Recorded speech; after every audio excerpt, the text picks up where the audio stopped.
মাশাআল্লাহ, আলহামদুলিল্লাহ। দেখুন, চীনের একটি মসজিদ থেকে হাজার হাজার মুসল্লি বের হচ্ছে। মাশাআল্লাহ, দেখলে কোরআনটা ভরে যায়। মাশাআল্লাহ, মাশাআল্লাহ।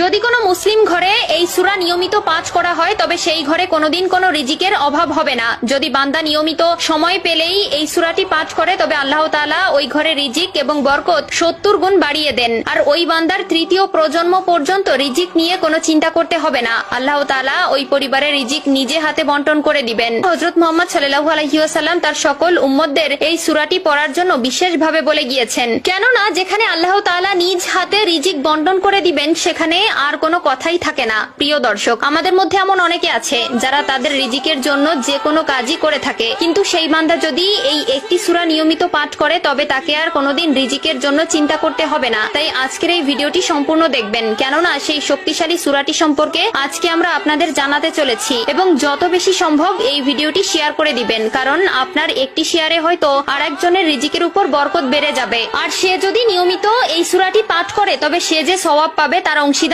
আপনিও হবেন। তো চলুন দেরি না করে শুরু করা যাক আজকের এই ভিডিও। প্রিয় নবী হযরত মুহাম্মদ সাল্লাল্লাহু আলাইহি ওয়াসাল্লামের এক সাহাবী ওসমান রাদিয়াল্লাহু তাআলা আনহু যখন খেলাফতে আসলেন, অর্থাৎ যখন তিনি পুরো আরব বিশ্ব শাসন করতেন, তখন আব্দুল্লাহ ইবনে মাসউদ রাদিয়াল্লাহু তাআলা আনহু যখন খুব অসুস্থ হয়ে পড়লেন, তখন ওসমান রাদিয়াল্লাহু তাআলা আনহু তাকে দেখতে গেলেন এবং তার ঘরে প্রবেশ করলেন। বললেন, তোমার তো পরিবার আছে এবং তোমার ঘরে ছোট ছোট সন্তান রয়েছে, তুমি যদি চাও আমি তোমাকে বাইতুল ফান্ড থেকে তোমার জন্য কিছু খাবারের ব্যবস্থা করব, যাতে করে তোমার সন্তানরা নিয়মিত তাদের খাবার চালিয়ে যেতে পারে। আব্দুল্লাহ ইবনে মাসউদ রাদিয়াল্লাহু তাআলা আনহু তখন তার উত্তরে বললেন, আমার নবী আমাকে এমন একটি সূরা শিখিয়ে দিয়েছে যে আমার সন্তানেরা যদি পাঠ করে তাহলে কখনো আমার এই ঘরে রিজিকের অভাব হবে না, আর আল্লাহ তাআলা নিজে আমার এই ঘরে রিজিকের ব্যবস্থা করে দিবেন। তখন তিনি বললেন, কি সেই সূরা যা পড়লে আল্লাহ তাআলা নিজে রিজিকের দায়িত্ব নিয়ে নেন? তখন তিনি উত্তরে বললেন, সূরাটি হচ্ছে সূরাতুল ওয়াকিয়া। তিনি আরো বললেন, শুধু তাই নয়, এই সূরায় রয়েছে আরো অনেক ফজিলত। প্রিয় দর্শক, আপনারা সবাই চেষ্টা করবেন এই সূরাটি মুখস্থ রাখার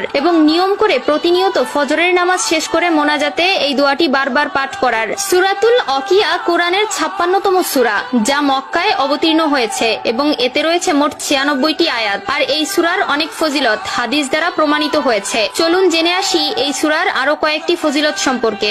1. দারিদ্র থেকে মুক্তি। হযরত ইবনে মাসউদ রাদিয়াল্লাহু তাআলা আনহু বলেন, যে ব্যক্তি প্রতিদিন রাতের বেলায় সূরাতুল ওয়াকিয়া তেলাওয়াত করবে তাকে কখনো দারিদ্র স্পর্শ করবে না। সুনানে ইবনে মাজাহ হাদিস নম্বর 3797। 2. মৃত্যু সহজ হওয়া। হযরত আনাস রাদিয়াল্লাহু তাআলা আনহু থেকে বর্ণিত, যে ব্যক্তি প্রতিদিন সূরাতুল ওয়াকিয়া তেলাওয়াত করবে আল্লাহ তাআলা তাকে সহজ মৃত্যু দান করবেন। 3. কবরে নূর ও শাস্তি থেকে মুক্তি। হযরত আবু উমামা রাদিয়াল্লাহু তাআলা আনহু বলেন, যে ব্যক্তি নিয়মিত সূরাতুল ওয়াকিয়া তেলাওয়াত করবে তার কবর আলোকিত থাকবে এবং শাস্তি থেকে মুক্তি পাবে। আল্লাহ তাআলা আমাদের সকলকে এই সূরাটি নিয়মিত ফজরের নামাজ শেষ করে পড়ার তৌফিক দান করুক। আমিন।